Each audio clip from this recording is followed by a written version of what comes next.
স্বাগত জানাচ্ছি সোনালী প্রান্তর অনুষ্ঠানে। আজ আমরা এসেছি পাহাড় নদী সাগরের জেলা চট্টগ্রাম। তুলে ধরছি চট্টগ্রাম জেলার উপর তথ্যচিত্র।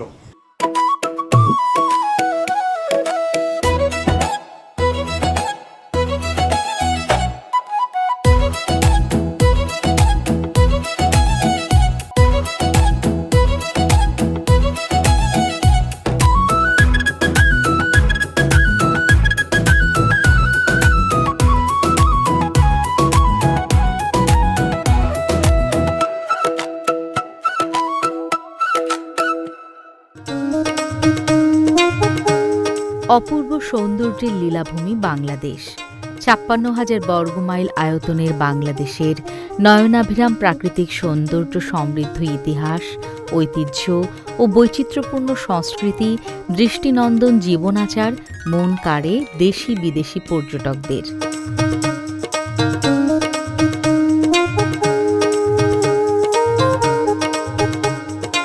পৃথিবীর দীর্ঘতম সমুদ্র সৈকত, প্রত্নতাত্ত্বিক নিদর্শন, নদী, পাহাড়, অরণ্য সহ হাজারো সুন্দরের রেশ ছড়িয়ে আছে টেকনাফ থেকে তেঁতুলিয়া পর্যন্ত।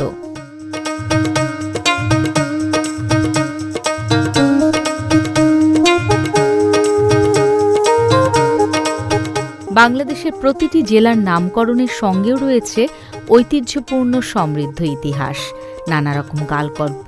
এসব বিষয়গুলো ভ্রমণ পিপাসু মানুষের উৎসুক মনকে আকর্ষণ করে।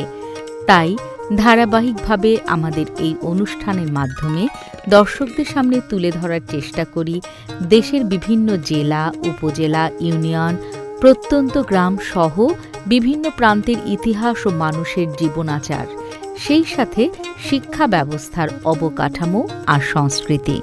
এমন যদি হতো আমি পাখির মতো উড়ে উড়ে বেড়াই সারাক্ষণ, এমন যদি হতো আমি পাখির মতো উড়ে উড়ে বেড়াই সারাক্ষণ, পালাই বহুদূরে ক্লান্ত ভব ঘুরে ফিরব ঘরে কোথায় এমন ঘর, বৃক্ষতলে শুয়ে তোমার দুঃখ ছুঁয়ে, বৃক্ষতলে শুয়ে তোমার দুঃখ ছুঁয়ে, ঘুম আসে না ঘুম স্বার্থপর।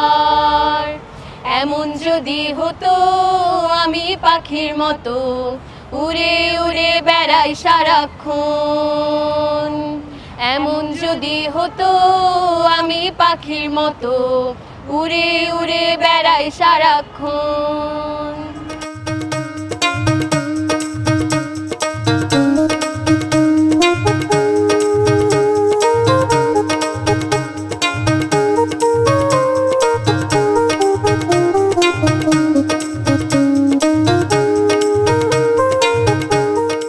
দর্শক, আমরা আছি চট্টগ্রাম জেলার পতেঙ্গা। আমার পেছনে যে নান্দনিক বিশাল ভবনটি দেখতে পাচ্ছেন, এটি হচ্ছে মাস্টারদা সূর্য সেন সরকারি স্কুল অ্যান্ড কলেজের ভবন।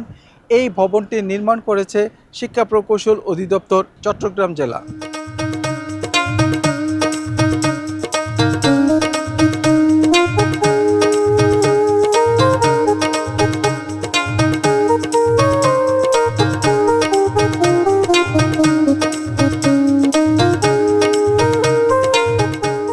দর্শক, আমরা আছি চট্টগ্রাম জেলার পতেঙ্গা। আপনারা আমার পেছনে ৬ তলা যে নান্দনিক ভবনটি দেখতে পাচ্ছেন, এটি হচ্ছে পতেঙ্গা ইসলামিয়া ফাজিল মাদ্রাসার ভবন।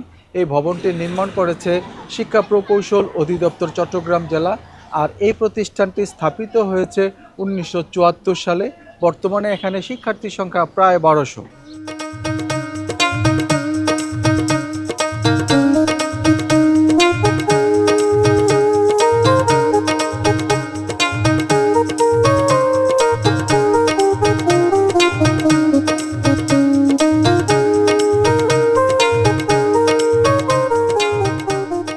দর্শক, আমরা এই মুহূর্তে আছি চট্টগ্রাম জেলার বাংলাদেশ মহিলা সমিতি স্কুল অ্যান্ড কলেজের মাঠে। কথা বলছি অত্র স্কুল অ্যান্ড কলেজের সম্মানিত অধ্যক্ষ মোহাম্মদ আরিফুল হাসান চৌধুরীর সাথে। শিক্ষা ও প্রকৌশল অধিদপ্তরের অধীনে আমরা মোট 3টা বিল্ডিং পেয়েছি এবং আমি 2021 সালের দিকে দায়িত্ব নেওয়ার পর যেই বিল্ডিং হয়েছে সেই সমস্ত বিল্ডিং আমি যথাযথ তদারকি করেছি এবং খুব ভালো কাজ হয়েছে। এবং এই বিল্ডিংগুলোর ফলে আমাদের শিক্ষা পরিচালনা, ক্লাস পরিচালনা খুব সুন্দরভাবে হচ্ছে। আমাদের বর্তমানে কোনো ধরনের বিল্ডিংয়ের সমস্যা নাই, অর্থাৎ ক্লাস পরিচালনার কোনো সমস্যা নাই। তবে আমাদের আরেকটা বিল্ডিং আছে যেটা 3তলা ভবন, সেই 3তলা ভবন দীর্ঘদিন হয়ে গেছে। আমরা আশা করব শিক্ষা ও প্রকৌশল অধিদপ্তর এর জন্য একটা বিধি মোতাবেক ব্যবস্থা নেয় আর কি। এই জন্য আমি শিক্ষা প্রকৌশল অধিদপ্তরকে আন্তরিকভাবে ধন্যবাদ জানাচ্ছি এবং কৃতজ্ঞতা প্রকাশ করছি। আচ্ছা, চট্টগ্রাম জেলার মধ্যে আপনার প্রতিষ্ঠানটি একটা ইউনিক প্রতিষ্ঠান, কেন ইউনিক? 1962 সালে পূর্ব পাকিস্তানের কিছু শিক্ষিত নারী সমাজ মিলে আফওয়া করেছিল। আফওয়া হচ্ছে অল পাকিস্তান ওমেন অ্যাসোসিয়েশন। 1962 সাল থেকে হাঁটি হাঁটি পা পা করে এই প্রতিষ্ঠান এগিয়েছে এবং স্বাধীনতা উত্তরকালে আমাদের এই প্রতিষ্ঠান আস্তে আস্তে করে রেজাল্ট ভালো করতেছে এবং কুমিল্লা শিক্ষা বোর্ডে কোনো সময় স্থান অর্জন করেছে এবং চট্টগ্রাম শিক্ষা বোর্ডে আমরা মাশাআল্লাহ আল্লাহর দরবারে শুকরিয়া জানাই এবং এসএসসির রেজাল্টে আমরা ম্যাক্সিমাম সময় 1 থেকে 5-এর মধ্যে অবস্থান করি এবং গত বছরও আমাদের অবস্থান পজিশনে আছে 1 থেকে 5-এর মধ্যে আমরা আছি। আমাদের এটার সফলতার পিছনে হলো আমাদের, বিশেষ করে আমাদের গার্ডিয়ানদের, আমাদের ছাত্রীদের এবং আমাদের শিক্ষকদের ঐকান্তিক প্রচেষ্টা। 3টা যোগসূত্র না হলে আসলে এটা সফলতা অর্জন করা সম্ভব নয়। এখানে গার্ডিয়ান লাগবে, শিক্ষক লাগবে এবং ছাত্রীদের আন্তরিকতা লাগবে, যার ফলশ্রুতিতে আমরা আল্লাহর অশেষ রহমতে ধীরে ধীরে এগিয়ে যাচ্ছি।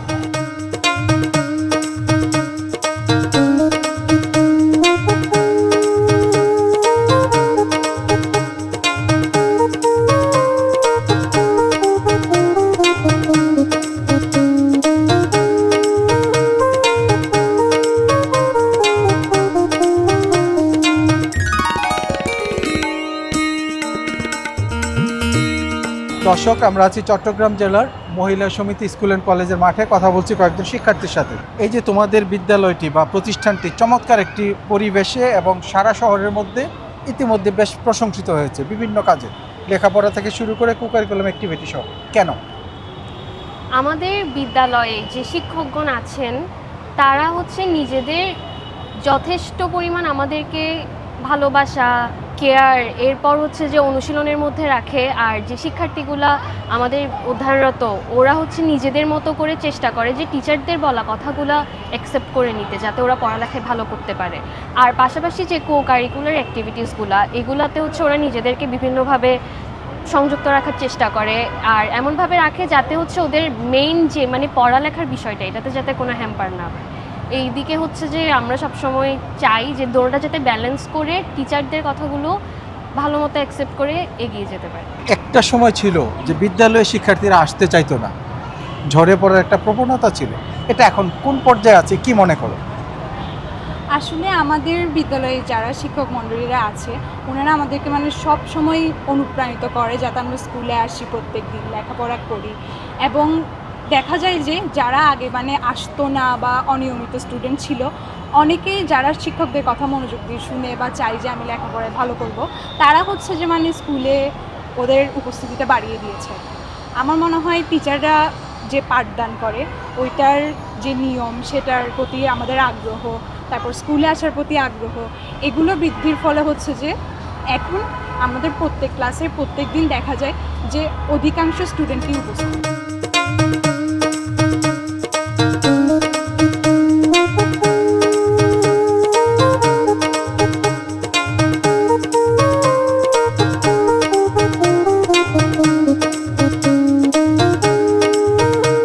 দর্শক, আমরা আছি চট্টগ্রাম জেলার সেই বিখ্যাত প্রতিষ্ঠান মহিলা সমিতি স্কুল অ্যান্ড কলেজের মাঠে, কথা বলছি অত্র প্রতিষ্ঠানের সহকারী প্রধান শিক্ষিকা মিসেস রাজিয়া বেগমের সাথে। বাংলাদেশ মহিলা সমিতি বালিকা উচ্চ বিদ্যালয়টি কেন ইউনিক, বিষয়টা আসলে আমাদের যে অভিভাবক যারা আছেন এবং আমাদের শিক্ষার্থী যারা আছেন, আমাদের শিক্ষক, এই সকলের সমন্বিত প্রচেষ্টার মাধ্যমেই কিন্তু আমাদের স্কুলটা ইউনিক হয়েছে। নারী শিক্ষার অগ্রগতির জন্য এই প্রতিষ্ঠানটা পুরো চট্টগ্রাম শহরের জন্য একটা প্রতিষ্ঠান। এই প্রতিষ্ঠানে নারীরা তাদের অবাধ বিচরণ করতে পারে, তাদের যে প্রতিভা আছে সেই প্রতিভাগুলোকে বিকাশ করতে পারে। যখন একটা প্রতিষ্ঠানে কো এডুকেশন থাকে ছেলে মেয়ে, তখন তারা লজ্জার জন্য অনেক কিছু করতে পারে না, যেমন বিশেষ করে মাধ্যমিক শাখায়। কিন্তু আমাদের মেয়েরা সব কিছুই করতে পারে, কারণ এখানে কো এডুকেশন নয়, মেয়েরা মেয়েদের মধ্যেই, এবং শিক্ষকের সংখ্যাও কিন্তু প্রচুর। আমরা ইতিমধ্যে মাঠের ব্যবস্থা করেছি। আমরা চাই যে আরও এই প্রতিষ্ঠানটাকে আরও উন্নয়নের জন্য প্রধান ভূমিকার মধ্যে রাখবো আগে শিক্ষাটাকে, অর্থাৎ শিক্ষার্থীদের যত বেশি ফলাফল ভালো হবে আমার সুনামটা আবার বৃদ্ধি পাবে।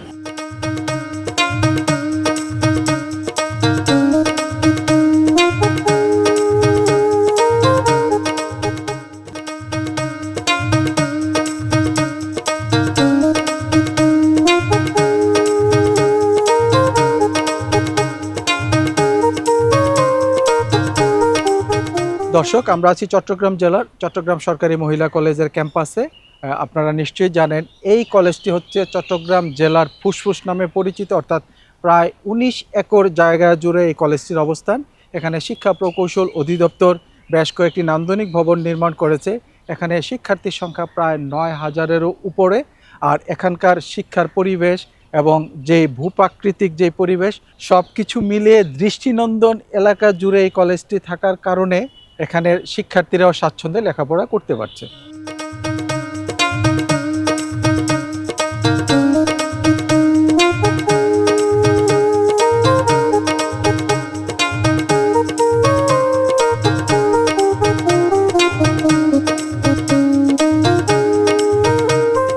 দর্শক, আমরা কথা বলছি চট্টগ্রাম সরকারি মহিলা কলেজের সম্মানিত অধ্যক্ষ প্রফেসর রেজা খান হেলালি স্যারের সাথে। চট্টগ্রাম সরকারি মহিলা কলেজ কুলসি এলাকায় অভিজাত এলাকার একটি কলেজ। 18.5 একর এলাকা জুড়ে প্রতিষ্ঠিত এই কলেজটি প্রতিষ্ঠা লাভ করে 1957 সালে।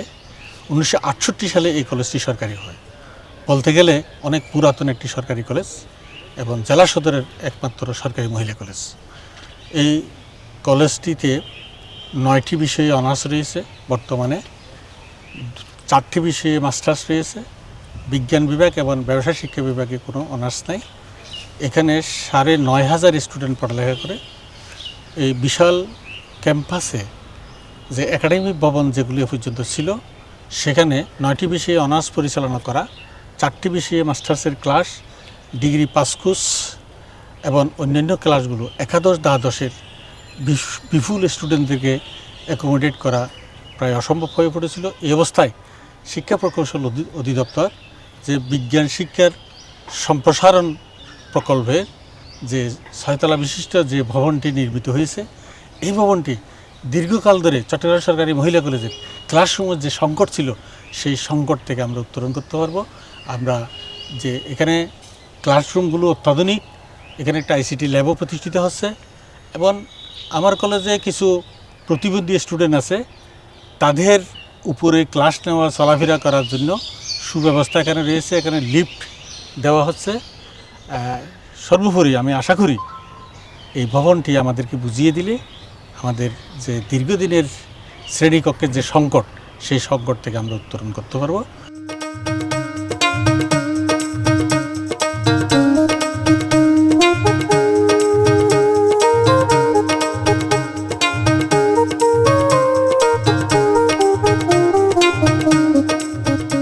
দর্শক, আমি কথা বলছি চট্টগ্রাম সরকারি মহিলা কলেজের উপাধ্যক্ষ প্রফেসর মোসাম্মদ শাহনাজ বেগমের সাথে।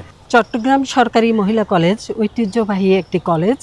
আমি চট্টগ্রাম শহর নয়, চট্টগ্রাম বিভাগের ভিতর অন্যতম একটি কলেজ, এবং বিগত দিনে দেখা গিয়েছে ফেনী থেকে, কক্সবাজার থেকে এবং সমগ্র চট্টগ্রামের বাইরে থেকে, আগে একসময় নোয়াখালী কুমিল্লা থেকেও আসতো, তবে কক্সবাজার থেকে এবং এই কলেজে শিক্ষার্থীরা ভর্তি হয়।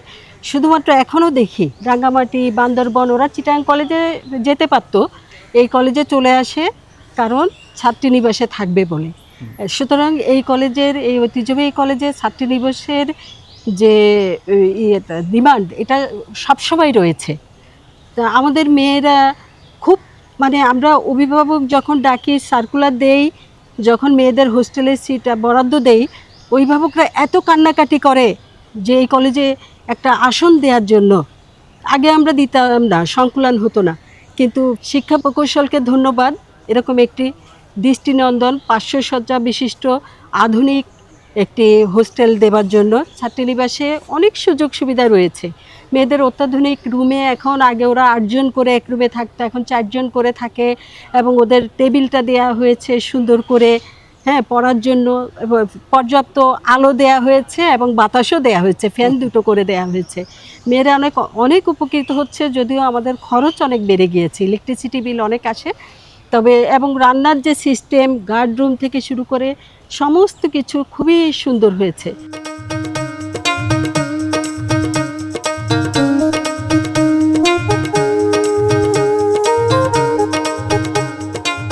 দর্শক, আমি কথা বলছি ঐতিহ্যবাহী চট্টগ্রাম কলেজের সম্মানিত অধ্যক্ষ প্রফেসর মোহাম্মদ মুজাহিদুল ইসলাম চৌধুরী স্যারের সাথে। স্যার, আপনার কাছে জানতে চাইব, শিক্ষা প্রকৌশল অধিদপ্তরের মাধ্যমে আপনারা বেশ কয়েকটি নতুন ভবন পেয়েছেন এবং পুরনো ভবনগুলো সংস্কার করেছেন। এখন আপনার শিক্ষার পরিবেশ এবং আপনার কলেজের যেই সার্বিক পরিবেশ কেমন আছে? আমাদের নতুন ভবনের সংখ্যা খুবই কম। 10তলা ভবনটা একটু নতুন ভবন, আর একাডেমিক ভবন 2-3, এছাড়া বাকি ভবনগুলো অনেক আগের প্রায় হওয়াতে এগুলো যদি শিক্ষা প্রকৌশল বিভাগ এগিয়ে না আসতো, এখন শিক্ষা বিভাগ প্রকৌশলের মাধ্যমে এগুলো এখন মোটামুটি অনেকটা ঠিকই আছে এবং টিচারদের রুমের পরিবেশ টাইলস করা হয়েছে, রং করা হয়েছে, মানে একটা ঝকঝক একটা পরিবেশ করা হয়েছে। আমাদের ল্যাবরেটরিগুলো সুন্দর করা হয়েছে, ছাদগুলোর কাজ করা হয়েছে। এখন একটা সুন্দর পরিবেশ আমরা পেলাম।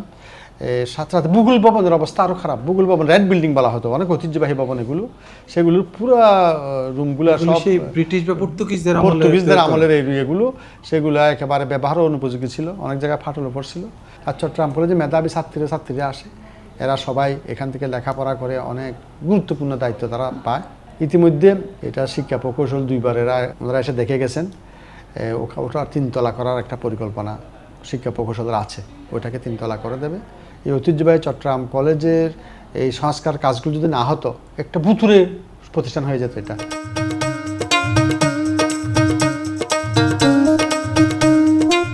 দর্শক, আমি কথা বলছি শিক্ষা প্রকৌশল অধিদপ্তর চট্টগ্রাম জেলার নির্বাহী প্রকৌশলী মোহাম্মদ তানভীর ইসলামের সাথে। এই জেলার মধ্যে আপনারা যেসব নান্দনিক ভবন নির্মাণ করছেন, একদম শহর থেকে প্রত্যন্ত এলাকায়, উপকূলীয় এলাকায়, এই ভবনগুলোর কাজের গুণগত মান নিশ্চিত করেন কিভাবে? জি, আপনাকে ধন্যবাদ। আসলে চট্টগ্রাম জেলাটি ভৌগোলিকভাবেই বঙ্গোপসাগর বেষ্টিত জেলা হয়, বাংলাদেশের একটি অন্যতম সুন্দর জেলা। তো এখানে আমাদের, আপনি জানেন যে প্রকৌশলীদের টায়ার রয়েছে। আমাদের উপজেলা পর্যায়ে উপসহকারী প্রকৌশলী, এরপরে সহকারী প্রকৌশলী এবং নির্বাহী প্রকৌশলী, এটি একটি টিম ওয়ার্কের মাধ্যমে বাস্তবায়ন করা হয়। আমরা এই যে প্রত্যন্ত অঞ্চলে যে শিক্ষা প্রতিষ্ঠানে কাজ করি, সেখানে আমরা শিক্ষা প্রতিষ্ঠান প্রধানের সমন্বয়ে একটি লোকাল সুপারভিশন কমিটি গঠন করি, যেখানে প্রতিষ্ঠানের বিজ্ঞানের শিক্ষকদের সম্পৃক্ত করা হয়, এলাকার সুধীজনদের সম্পৃক্ত করা হয় এবং উপজেলা প্রশাসনকে সম্পৃক্ত করে আমরা এই ভবনগুলো, বিশেষ করে আমাদের যে কোনো একটি ভবন নির্মাণের যে গুরুত্বপূর্ণ কাজগুলো, ফাউন্ডেশন ঢালাই, ছাদ ঢালাই, এখানে আমরা এই সকলকে মিলে কাজের গুণগত মান নিশ্চিত করে থাকি। আমরা খেয়াল করেছি যে বেশিরভাগ ভবন উপকূলীয় এলাকা আপনারা নিচতলা ফাঁকা রেখেছেন কেন? আমরা আসলে নিচতলা ফাঁকা রাখা হয়েছে, জানেন যে আমাদের বাংলাদেশ আসলে দুর্যোগপ্রবণ দেশ। বিভিন্ন সময়, যেহেতু এটি সমুদ্র তীরবর্তী জেলা, এখানে আপনার বিভিন্ন সময় সাইক্লোন, বন্যা, জলোচ্ছ্বাস, এই ধরনের ঘূর্ণিঝড় এখানে প্রায়ই হয়ে থাকে। তো যখন ঘূর্ণিঝড় হয়ে থাকে, তখনই এই অঞ্চলগুলো মাঝে মাঝে প্লাবিত হয়ে যায়। তো প্লাবিত হয়ে যাওয়ার কারণে তখন নিচতলাটিতে আসলে পানিতে ডুবে যাওয়ার সম্ভাবনা থাকে। এই কারণে আমরা নিচতলাটিতে কোনো শ্রেণীকক্ষ রাখিনি এবং আপনি দেখবেন প্রত্যেকটি ভবনের পাশ দিয়ে সুন্দর স্মুথ র্যাম্প রয়েছে, যে র্যাম্পের মাধ্যমে আমাদের এটি শুধু একটি বিদ্যালয় ভবন বা একাডেমিক ভবন নয়, এটি একটি আশ্রয় কেন্দ্র হিসেবেও ব্যবহৃত হয়, যাতে করে ওই এলাকার যারা আশপাশের বাড়ির মানুষ রয়েছে, তারা এখানে ওই র্যাম্পের মাধ্যমে তারা এবং আশপাশে তাদের যে গবাদি পশু রয়েছে, এটা নিয়ে যেন ভবনে আশ্রয় নিতে পারে।